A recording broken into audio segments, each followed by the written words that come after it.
So as you can see by the video on the screen, our good friend Austin just went through a horrible injury because of a very, very, very, very stupid person.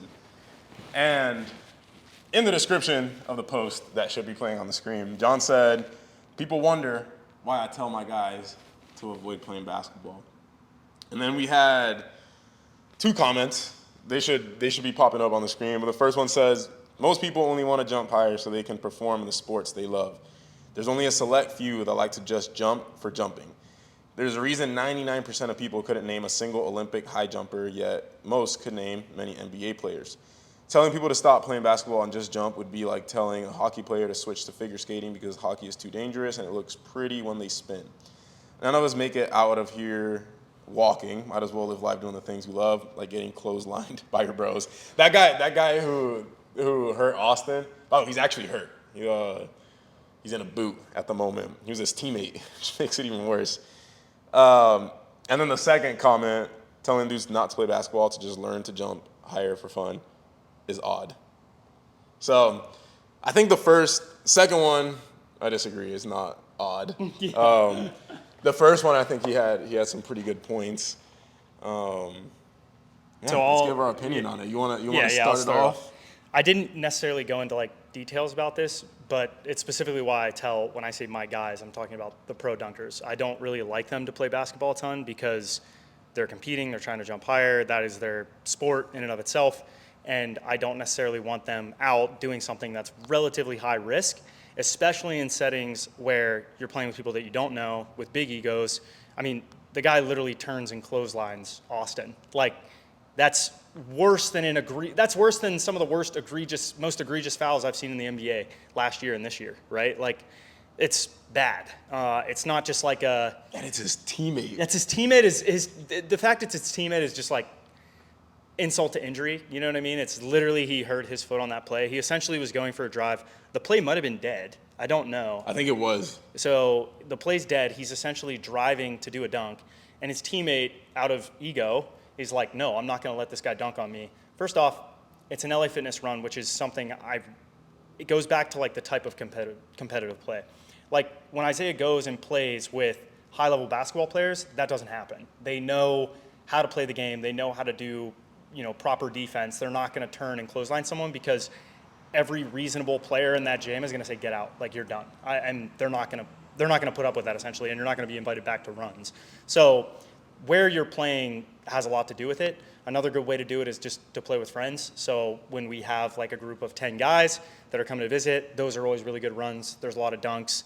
There's not, you can still contest them, but it's not bad contests. I would say that was a bad contest. He just turns, throws the back of his arm into Austin's neck, essentially grabs him, steps directly in front of the play, has no real basketball defense. It's more like football in that scenario. And I'm specifically referring to the pro guys. Now, if you're a basketball player and you want to go and dunk in game, then that's fine, but there is going to be an associated risk with that. And this is a perfect example of that. And I would encourage the guys that are higher level basketball players that are trying to jump higher to play in organized runs or with people that aren't necessarily going to do things that are, I don't want to use the word stupid, but I guess that's the only word I can really think of for that defense. So that's more so what I was referring to. Obviously, if you're a basketball player and you want to dunk in game, go play basketball and dunk in game. I just think if you're a pro dunker, it's not worth it. Yeah, it's generally not worth it. You see a lot of guys get hurt in those settings, like Jay Clark.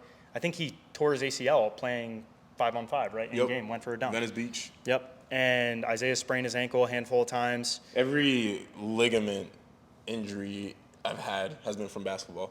Yeah, and as a pro dunker who's trying to have good sessions or break the world record, it doesn't really make sense to do. There's not a good reason to do that. I also want to take this opportunity, because we forgot to do it earlier. If you are a basketball player or a volleyball player or regular Joe trying to jump higher, or a kid just signed up, about to go D1 as a high jumper, if you are any sport but you are trying to jump higher, that is what you find is a constraint in you getting a scholarship or the thing you enjoy the most, if that is what you're trying to do. I think it's in the back of my shirt, right? Yeah. I'm trying to jump higher. Wait, there we go. Yeah. If that's what you're trying to do, go to thpstrength.com. You'll get a 90% discount. I think it's Jump 2025 is the code for your first month. So, and I do want to address the other point where he said most people that are trying to jump higher aren't doing it just to jump higher, and we understand that, but that's why it's a niche, however you want to say it. There's two ways of saying that word, but it is a very small percentage of athletes that are purely trying to jump higher for the sake of jumping higher, but that is like our favorite athlete to coach. Yeah, and it's also our favorite aspect of the sport. Like, we basically enjoyed just dunking, as an extension of basketball at first, but then it shifted into that being way more fun than actually going out and playing basketball. It was just like, I'd rather just dunk. I'd have more fun doing this. And if you're a basketball player or a volleyball player, you should jump train, but your results aren't going to be as good. And that's like, I'm not trying to be negative, but you take the same person, you clone them. Person A purely trains to jump higher, doesn't play a sport. Person B, call them basketball player or volleyball player, either sport, and they train. Even if the training is perfect, they're still not going to jump as high as the first clone.